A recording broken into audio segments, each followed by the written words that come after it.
ये है लायरबर्ड, जो किसी भी चीज की आवाज की कॉपी तुरंत कर सकता है, जैसे किसी बच्चे की रोने की आवाज,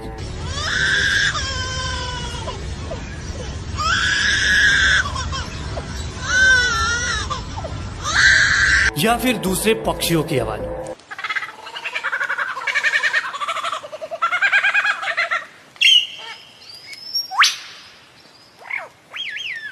कुत्ते की आवाज, कार और हॉर्न की आवाज और पता ना क्या क्या।